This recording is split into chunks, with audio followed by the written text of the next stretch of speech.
ሰላም ጤና ስጥልን ውድ ሪፖርተር ተከታታዮች የሰዓቱን ዜናዎች ቀጥዬ ያሰማችኋለሁ። ሉአማት አግልቲ ነኝ። ኢትዮጵያ የፍርደኛ እስረኞች ልውውጥ መግባቢያ ስምምነትን በአፋጣኝ እንድትፈርም ተጠየቀች። ናይጄሪያ የኢትዮጵያ መንግስት የፍርደኛ እስረኞች ልውውጥ የመግባቢያ ስምምነትን በአስቸኳይ እንዲፈርም መጠየቋን የሀገሪቱ ብሔራዊ ሬዲዮ ጣቢያ ዘግቧል።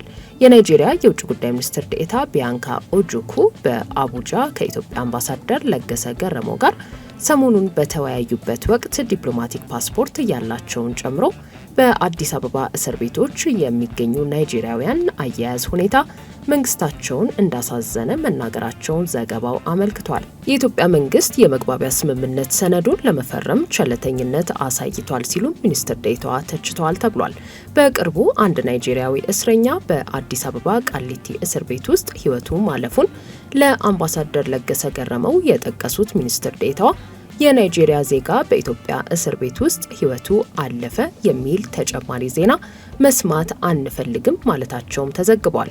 በመሆኑም ኢትዮጵያ የፍርደኛ እስረኞች ልውውጥ የመግባቢያ ስምምነትን በአፋጣኝ መፈረም እንዳለባት ገልጸዋል። ከዚህ በተጨማሪም ከ3 ዓመታት በፊት በኢትዮጵያ መንግስት በኩል በተለያዩ ምክንያቶች ገንዘብ የተያዘባቸው ናይጄሪያውያን ባለሀብቶች ገንዘብ እንዲመለስ የጠየቁት ሚኒስትር ዴኤታዋ እስካሁን ባለው መረጃ መሰረት ከባለሀብቶቹ መካከል 15ቱ ብቻ የተያዘባቸው ገንዘብ እንደተመለሰላቸው ጠቁመዋል። ሚኒስትር ዴኤታዋ የባለሀብቶቹ ገንዘብ የተያዘበትን ምክንያትም ሆነ የባለሀብቶቹን ቁጥር በዝርዝር አላስቀመጡም። የኢትዮጵያ የውጭ ጉዳይ ሚኒስቴር እስካሁን በጉዳዩ ላይ ያለው ነገር የለም። ጊዜያዊ አስተዳደሩ በሀገራዊ ምክክሩ ላይ ለመሳተፍ ያለውን ቁርጠኝነት እንደማይቀበሉ የትግራይ ተቃዋሚ ፓርቲዎች ገልጸዋል። በትግራይ ክልል የሚንቀሳቀሱት የሳልሳይ ወያነና የትግራይ ነጻነት ፓርቲዎች የክልሉ ጊዜያዊ አስተዳደር በሀገራዊ ምክክሩ ላይ ለመሳተፍ ያለውን ቁርጠኝነት እንደሚቃወሙ የገለጹ ሲሆን ሂደቱንም ህጋዊነት የጎደለውና አሳታፊ ያልሆነ ሲሉ ተችተውታል። ባለፈው ሳምንት አቶ ጌታቸው ረዳን ተክተው የክልሉ ጊዜያዊ አስተዳደር ፕሬዝዳንት ሆነው የተሾሙት ሌተናል ጀነራል ታደሰ ወረደ በፈረሙት የቃል ኪዳን ስምምነት ሰነድ ውስጥ በሀገራዊ ምክክር ሂደቱ ላይ መሳተፍ እንዲሁም ሂደቱ እንዲሳለጥ ትብብር ማድረግ የሚለው ይገኝበታል። የትግራይ ነጻነት ፓርቲ ሊቀመንበር ዶክተር ደጀን መዝገበና የሳልሳይ ወያነ ፓርቲ የህዝብ ግንኙነት ኃላፊው አቶ ብርሃን አጽባሃ ተመሳሳይ ሀሳብ በመጋራት የውይይቱ ማዕቀፍ የትግራይን ህዝብ ፍላጎት ማንጸባረቅ አልቻለም ሲሉ ተከራክረዋል። ሀገራዊ ምክክር ተብሎ የሚጠራው ምን አይነት ምክክር ነው?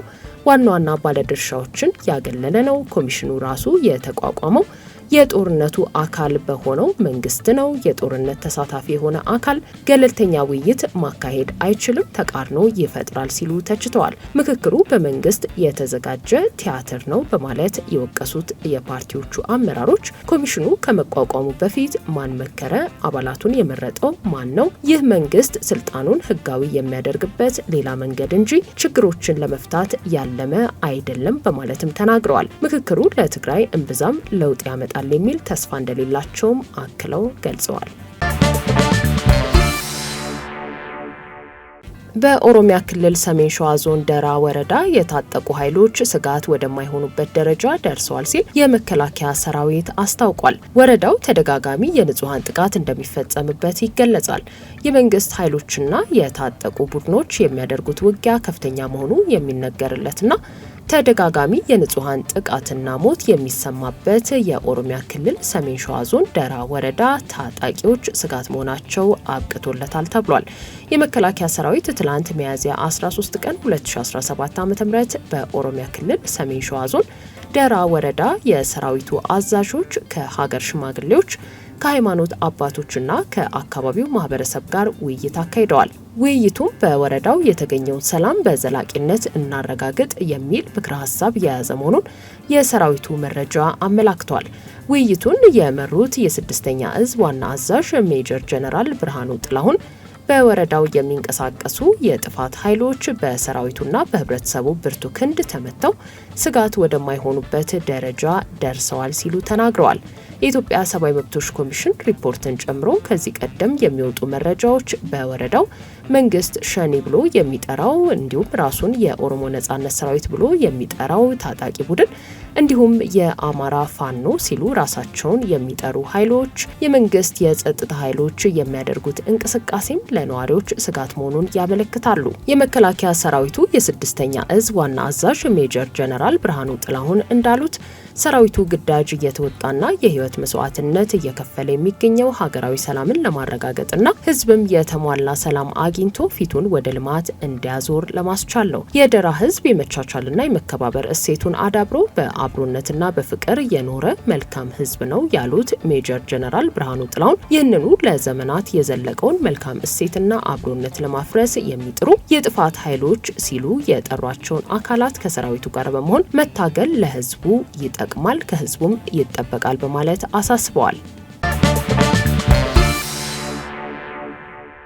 ከግብጽ መንግስት ጋር በሚስጥር በመስራት ጉቦ በመቀበል ተከሰው እስር የተፈረደባቸው የቀድሞ የአሜሪካ ምክር ቤት አባል ሮበርት ሜኔንዴዝ ባለቤት በባለቤታቸው የረጅም ጊዜ የሙስና ተግባራት ውስጥ ተባባሪ በመሆን ጥፋተኛ ተብለዋል። የቀድሞ የኒው ጀርሲ እንደራሴ ባለቤት የሆኑት ናዲና ሜኔንዴዝ በኒውዮርክ ዳኛ ጥፋተኛ የተባሉት ባለቤታቸው ፖለቲካዊ ውለታ ለመዋል ከፍተኛ መጠን ያለው ገንዘብ፣ ጥፍጥፍ ወርቅና ውድ ተሽከርካሪ ከተቀበሉባቸው እንዲሁም ለአመታት ሲፈጽሟቸው በነበሩት የጉቦ መቀበል ወንጀሎች ውስጥ ተሳትፎ ነበራቸው በሚል ነው። የ58 ዓመቷ ናዲን ሜኔንዴዝ ጥፋተኛ የተባሉት ባለቤታቸውን በመደገፍ ጉቦ መቀበልንና ፍትህን ለማደናቀፍ መሞከርን ጨምሮ በ15 ክሶች ነው። ግለሰቧ ክስ የተመሰረተባቸው ከባለቤታቸው ጋር ከ2 ዓመታት በፊት ቢሆንም የፍርድ ሂደቱ እንዲዘገይ የተደረገው ባጋጠማቸው የጡት ካንሰር ሕክምና ምክንያት ነው ተብሏል። ባለቤታቸው ሮበርት ሜኔንዴዝ ባለፈው ዓመት ሐምሌ ላይ የ11 ዓመት እስር የተፈረደባቸው ሲሆን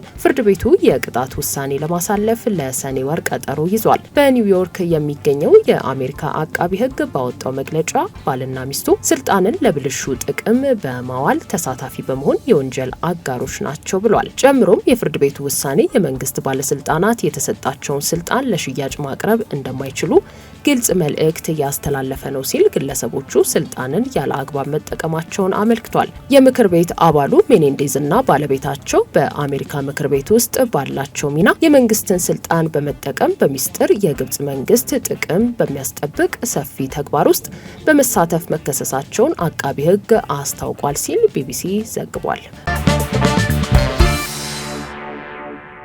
ውድ ሪፖርተር ተከታታዮች የሰዓቱ ዜናዎቻችን እነዚህ ነበሩ። ስላደመጣችሁን ከልብ እናመሰግናለን።